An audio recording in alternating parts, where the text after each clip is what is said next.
Welcome to my YouTube channel. So uyu munsi ndishimye. So tugiye gufungurana aka saving box nari maze savingamo for like 4 months and then turebe amafaranga tumaze kugera uyu munsi rero navuze ati ngomba kuza nkabereka ko namwe mushobora gusavinga amafaranga ushobora kwifashisha, ushobora gutangirisha umushinga kandi bitakugoye. So ngiye kugira saving ya mafaranga byamfashe amezi ane kandi ngiye ntabwo nkora akazi nyine karenze kagize ute okay ndikorera nkora ibintu by'amadecoration, indabo, ibintu biri aho nyine. Niyo mafaranga nabashije gusavinga.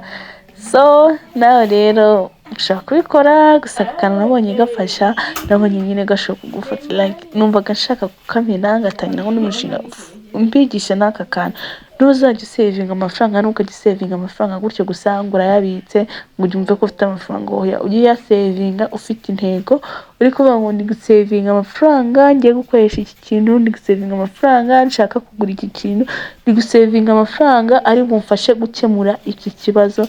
Nibyo byiza, nibyo bizajya bigenda bigufasha. So hano rero nari maze kugafungura, murabona amafaranga nakuyemo, katugende tureba hanyuma tugende tubara turebe amafaranga nashyizemo cyangwa turebe amafaranga nabashije gusavinga for 4 months. 4 good months. And then turi buhite dutangira indi challenge itangira gusavingira undi mushinga nawe uzaza nko mu kwa 9 yagutse ngiye umwaka wanjye nkukatamo ibihembwe bitatu kugira binyorohere gusavinga. So njye gusavinga rero ni intego ni kuvuga ngo nzajya nshyiramo inote za 5 kandi nabigezeho igihe nashyize n'iza 5 ubwo n'igihe nari mfite za 2 kandi numva ngomba gusavinga. Naravuze ati okay amafaranga yo kugira nyakoresha ikindi kintu reka nyashyiremo hanyuma nayo nya saving. So hano nari ndi kuyabara, nari ngiye gutangira umushinga wari bunsabe 1,800,000 ndakeka. And then nahise mvuga ati okay reka mpere kuri aya na saving, ngiye savinga ahantu habiri. Savinga muri aka kabuwate aya niyo mafaranga ntajya nkora nkaba mfite n'andi yo kuri banki nshobora gukoraho mu gihe nyine kiri urgence, nyine igihe numva ko nyakeneye cyane yo ushobora kuyakora. Ariko aya ngaya savinga muri aka kabuwate no matter what ntabwo njya nyakoraho. That's why savinga ahantu habiri hagiye hatandukanye kuko hari igihe ugira ikibazo cy'amafaranga bikaba ngombwa yuko uri bukenere gukoresha amafaranga. So rero hano ndimo ndagenda nyazingura inoti kuntu umva nari naragiye ntuzinga ari duto kugira tubashe tugiye mu kare akabuwate gusa kuri iyi shuro noneho ndi bugure ikibuwate kinini. Iyi video nayikoze like ku itariki 6 yambati nkoze voice over ku itariki 10. Ubu ngubu nibwo ngiye gutangira indi saving, nibwo ngiye kugura indi box. Noneho turi bugure box nini kwiriya kugira ngo tubashe kujya dushyiramo noneho amafaranga menshi kuko noneho ushaka kuba umukire muri 2026 kandi mbikesheje saving kandi ngasavinga gakora imishinga igiye itandukanye. So rero niba uri mushyashya hano cyangwa ari ubwa mbere umbonye please kora subscribe hanyuma ndaje njye mbereka n'ibindi bintu byinshi bigiye bitandukanye uko ushobora gukoresha amafaranga yawe neza kandi mu buryo nyine bugufasha kandi amafaranga yawe nakagira icyo akumarira. Atari kuvuga ngo wasavinze ushaka gusohoka, ibyo ntabwo ari ibintu rwose wakabaye ugisavingira, ahubwo wakabaye savinga uvuga ati uyu mwaka ashaka gutangira umushinga 2,000,000-3 reka ndebe uko savinga kandi ikaba bitangije indi business yanjye hanyuma nkabona na ya mafaranga. Uko nguko niko ugomba kwiha intego muri 2026 ukaba wabasha kubona amafaranga kandi bitangije akandi kazi kawe cyangwa bitangije ibindi bintu ukora, ahubwo ugakomeza gukura umunsi ku munsi. So izi nizo za 5 nakuyemo, zari za 5 none izi ngizi nazo zari za 2. So nahise ngenda rero nzitenga ku murongo hanyuma navateka ndebemo uko umubare aranga. Wowe ugeze hano video jya muri comment umbwire ese urakeka nakuyemo amafaranga angahe. Jya muri comment umbwire urabona amafaranga yaba ari nkangahe. So akomeje rero ndayabara and then maze kuyabara nahise njya kuri banki kuko njye sevinga ahantu habiri nk'uko nabibabwiye, sevinga kuri banki nka sevinga n'ayangaya muri aka kabuwate. Ntajya nkora ayangaya sinjya nanayatekerezaho, simba ni kwa kundi nyine ushyira amafaranga aba ari aho nyine yandi ufite ariko utayatekerezaho, utayafite umutima cyane. Burya biragufasha nabwo kugira amafaranga cyangwa kugira ubutunzi ahantu utuje nyine biragufasha. So nahise ngera kuri banki naho njya kureba yari ariho, nayo ndaza nyabarira hamwe, ndangije ndeba buraho nayo nyashyiraho kugira ngo dutangire wa mushinga wacu wa 1,000,008. Uba ugomba kubara ibintu byawe kandi bikavamo neza. So welcome once again. So uyu munsi rero twatangiranye, mwabonye ko twamenye ka gasanduku kacu ka saving kakoze. Iriya ni saving njya nkora iyo ari niyo mafaranga savinga mu rugo iyo nakoresheje kariya kabuwate. Noneho nagiye kuri banki, naho nagiye kureba muri saving nyine ngira account nya saving amafaranga, and then abara amafaranga impamvu savinga kuri banki nka savinga no mu rugo. Kuri banki saving amafaranga nshobora kuvuga ati ayanga ningira ikibazo nshaka kugenda nkayakuraho nkaba nakoreshaho, ariko ari yo mu rugo yose njye nyakuraho biramfasha nyine kuba mfite yo nkoraho nayo nkabasha gukora. Rero kuri banki ho nari nabashije gusavinga 600,000 but nayakozeho nyine aya niyo nakuyeyo, aya ni 400,000 niyo nakuye kuri banki.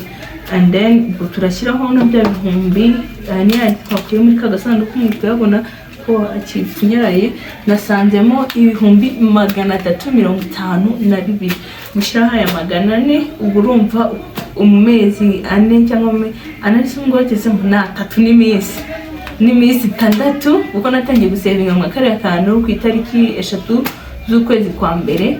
Ubwo n'amezi 3 n'iminsi 3 nabashije gusavinga 750,000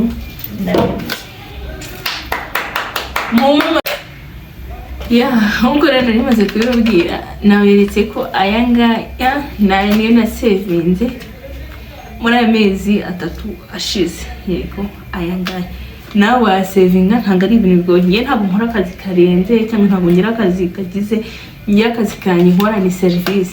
Nko muri iki gihe noneho twari turi mu cyari gihe kitarimo amafaranga, but I managed to save all those money. You see, narasavinze aya yose. Hagari kuvuga ngo noneho nakabaye narasavinze menshi. Simvuge gutya ngo mwumve ngo ndi kwiyemera cyangwa iki, oya. Nakabaye narasavinze menshi, but nari ndi mu bintu byo kumuvinga because I've moved out. Nari ndi mu bintu byo kugura iyo ngiye nkabona n'agakoresho ko mu nzu ndakagura nkagira ute.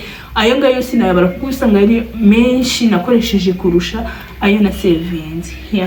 Umuntu rero kiri kubaka ubuzima ugomba nyine kuzajya ushyira utuntu ku murongo. Rero andi mafaranga mfite n'ayangaya, aya ni 200,000. Ayo 200,000 rero nayakuye mu gishoro cyanjye because ubu ngubu umushinga ngiye gukora wansabaga 1,000,000. Yego rero nagombaga no gufata mu gishoro kindi kugira ngo mbashe kurera. Ubwo ni ukuvuga ko aya mafaranga nabaye nk'uwiguza nyine nzayasubira. Uyu nguyu ngiye gukora n'ukunda nzayakuramo ya desa yashyire muri hamwe nayakuye bigiye kitarenze iminsi 30. That's how I work. Urumva rero nawe wabikora. So ni byinshi rero nzajya ngenda mabwira amamenyera ibanga bagira ute kariya kabuwate karafashe cyane yuko iyo ugafite kariya kasanduku.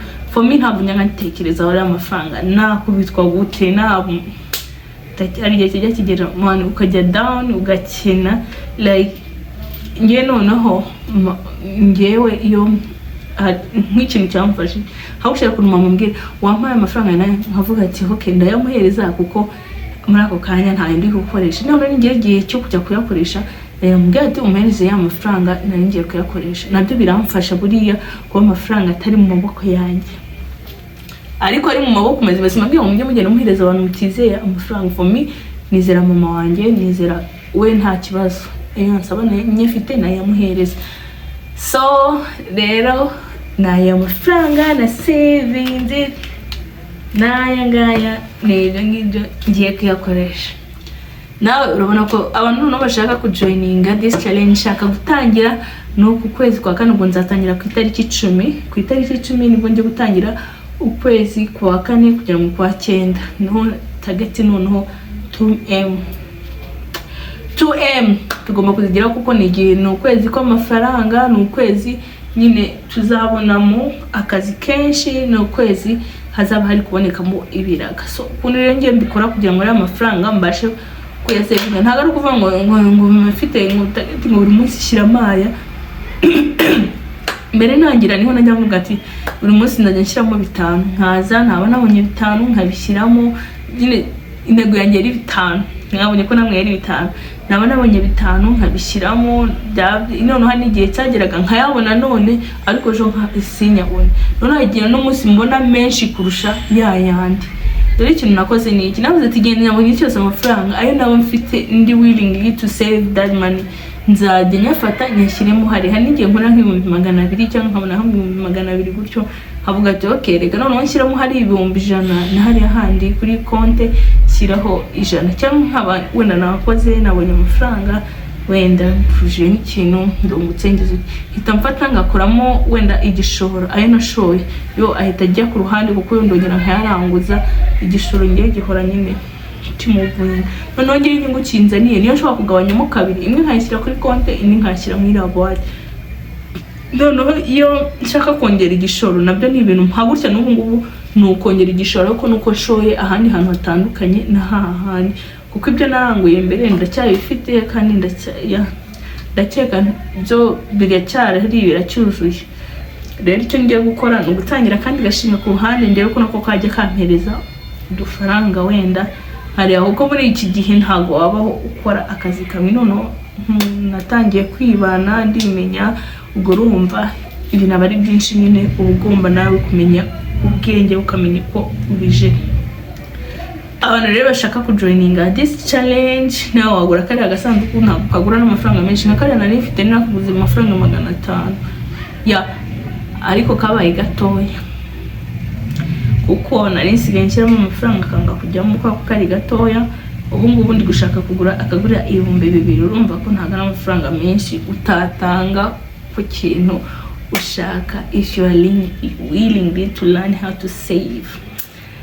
So muze rero namwe mu joining. I'm so proud of myself kuba nabashije kuyikora. Rero navuze ngo nzakora video and then be sharing abantu. Hari n'abandi bantu nyine bigora gusavinga, mbabwira uburyo saving.